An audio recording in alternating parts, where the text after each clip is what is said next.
Sawadika. Welcome to Hot Thai Kitchen. Today you are in for a real hardcore Thai food experience because the dish today I've not seen in any Thai restaurants outside of Thailand. It's one of my favorite rice dishes called khao kluk kapi.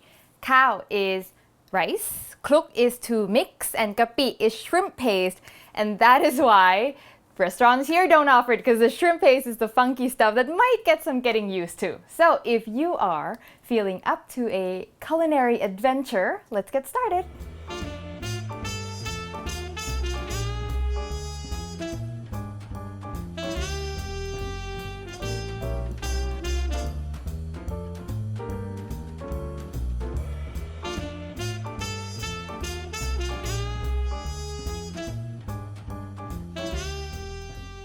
So those are our major ingredients. There are going to be a few more things that are going to be our fixings for the rice. So we'll talk about those a little bit later.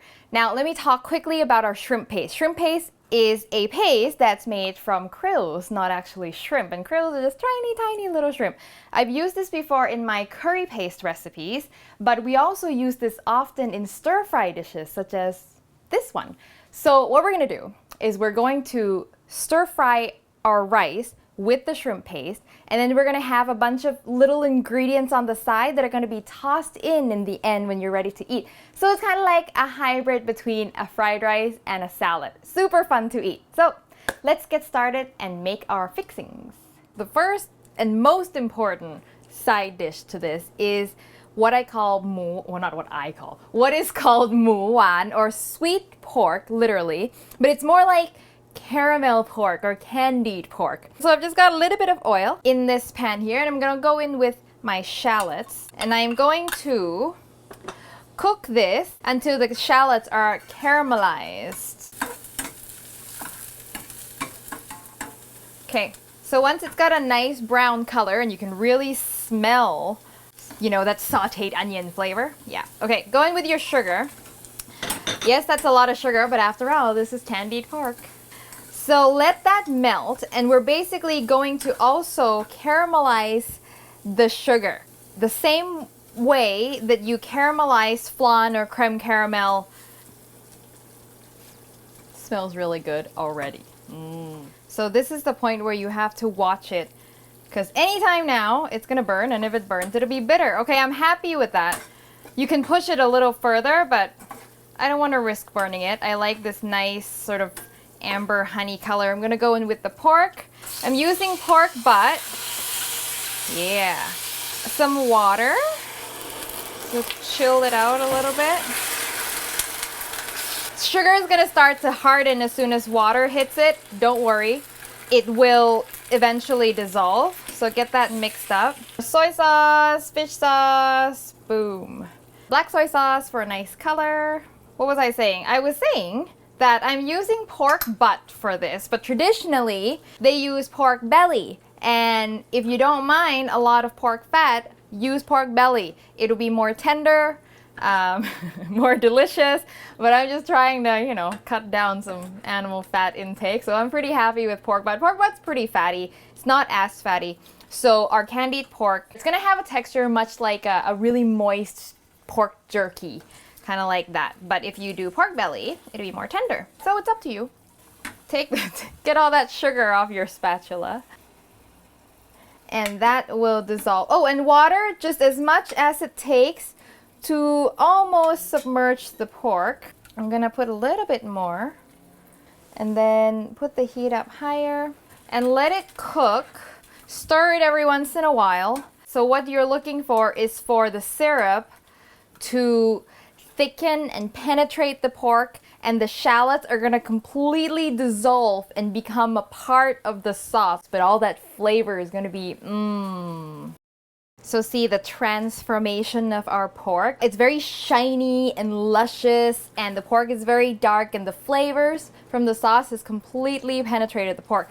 No more shallots. You can't see any more shallots because it's dissolved into this luscious sauce. Okay, so that was about 20 minutes. I didn't really time it. But you basically let it cook until all the water has reduced until the pork looks like this. And then you can taste it and see if you want it to sort of candy a little further. if the longer you cook it, the harder and jerky-like the pork will be. If you like that kind of texture, let it cook longer. If you prefer it to be a little softer, put less water and cook it for less time. So this is something you can sort of customize. But I like the look of this. I like the texture is not too hard. It looks good, tastes good. So I'm gonna just leave it here. So the next thing is we're gonna make very thin julienne omelet. A plain omelet, because the rice is already going to be salty, so you don't want anything salty. So we just got 1 egg. Yeah, that's good. If you drop a little piece and it sizzle right away, that's good. So in goes. And you're just gonna swirl it so that the egg covers the pan. And then make sure the heat's not too high at this point, because you want the egg to cook without burning. A little color is nice, I think. Check for color. Color is good. Let it go a little bit more before I flip it. Woo! I'm always so excited when that happens. So the other side really takes like 5 seconds to just set it, because you don't want to overcook it anymore. Turn it off. Just let the residual heat of the pan do the rest, and that's done. And you're just gonna cut it up into little strips. So the last side dish that we really need to cook, except for the rice of course, is dried shrimp. We're gonna deep fry it until they're crispy. So I'm starting it in cold oil because these things can burn if you preheat the oil too hot, and then they're bitter. Medium high for now, and then I'll turn it down later just to get some bubbles going. I know it's a lot of little things to do, but as you can see, it's like semi-cooking. It's not really, apart from the pork, everything's really quick, and the rest is just cutting up vegetables now. So it's a lot less work than it actually looks. So these dried shrimp, normally they're chewy, kind of like beef jerky, but shrimp jerky. But when we fry them, the outside's gonna be crispy, and they're gonna become like crispy on the outside, chewy on the inside. Oh, it's like the shrimp version of bacon bits. It's awesome. So keep your heat low once the bubbles are going. Okay, that's good. I kind of gauge it also by the slowing down of bubbles, because slowing down of bubbles, I think I've mentioned that before, means that things are starting to get crispy because they've lost their moisture. So see how they're kind of like lazily bubbling now? And you can always, if it turns out that, oh, these are not as crispy as I want it, dump them back in the oil. I mean, they're so dry, they're not gonna get soggy with oil. So the last thing is our rice. So I've got a wok here with some oil in it. I'm gonna heat it up. While the oil is still cold, I'm gonna add my shrimp paste so that I have time to sort of get it mixed in with the oil, because it can have a hard time kind of breaking apart. So we're just gonna toast it a little bit and get the aroma opening. It's gonna smell like shrimp paste in here. Anyway, if you think that 2 tablespoons of shrimp paste is too strong for you, you want to have a gentle start, use just 1 tablespoon and then add a little bit of fish sauce or salt to make up for the saltiness, because shrimp paste is very salty. So that way you can sort of like, okay, you know, slowly familiarize yourself with the funky goodness of shrimp paste. Okay, it's starting to bubble now. Shrimp paste does burn, so you don't want the heat too high, and you don't want to do this too long. Now that's going, and I can really smell it. You want to add some water, and the water is going to help dissolve the shrimp paste so it'll mix with our rice better. Now you want to reduce the water down a bit. I mean, you don't have to add the water. It'll just take you longer to get the shrimp paste to thoroughly cover the rice. It smells like shrimp paste. I made sure my rice was a little dry to begin with, so I can still add it to this wetness and the rice not be super wet. In goes the rice and mix until all the color is well distributed. And also, if you haven't seen my pineapple fried rice episode, in that video I talked about tips on how to make good rice for fried rice. You can check that out if you're interested. Okay, and then it looks reasonably well mixed now, and all we have to do is put everything together. So all the cooking is done. Now is the best part, is putting everything together. And as you're gonna see, It's like a great balancing act. Okay, so we're gonna start with our rice. So the rice is salty, so to balance this, we need a little bit of sweet, right? So the little bit of sweet is our หมูหวาน or our candied or caramel pork, which, doesn't that look so good? Okay, so just a little bit. A little bit really goes a long way. You want maybe like one little piece for every bite, because this is very sweet and it's just there to balance, okay? It's not, don't treat this like the protein of the dish.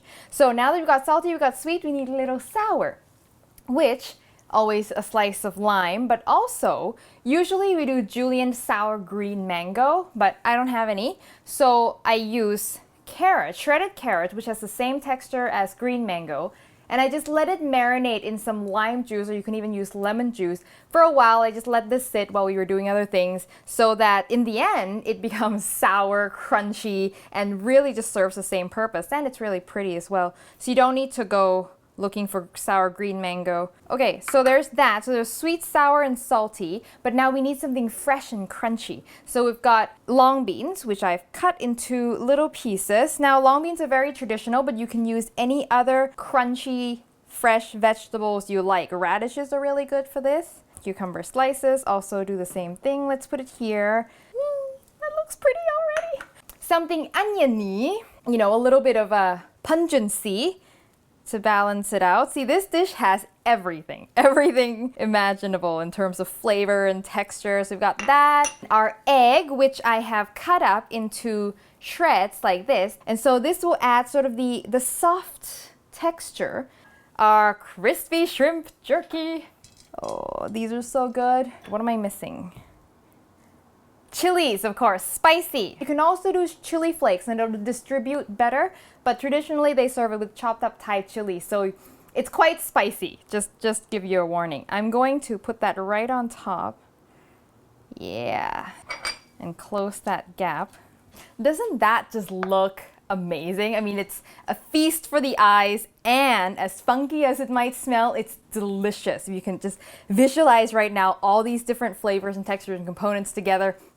The way you eat this, you can sort of selectively compose each bite, or if you're like me, you're just gonna toss everything. Okay, first I'm gonna do a squeeze of lime. I like lots of lime, so. So this is sort of the salad part that I was talking about. So this dish will end up being sort of room temperature-ish.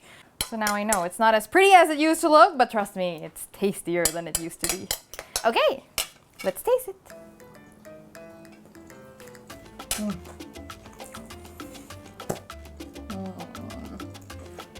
When I was saying this dish was a balancing act, it really is. You get a little bit of everything, a little salty, sweet, sour. It's so good. And the shrimp paste doesn't actually taste all that strong once you've got all this other stuff mixed into it. I really encourage you to give it a try. Don't be intimidated by shrimp paste. Shrimp paste is your friend. And when you try it, let me know how it goes. Either through my website, you can contact me through Facebook, Twitter, Instagram. And the recipe will be on hotthaikitchen.com as per usual. And I will see you next time for your next delicious Thai meal.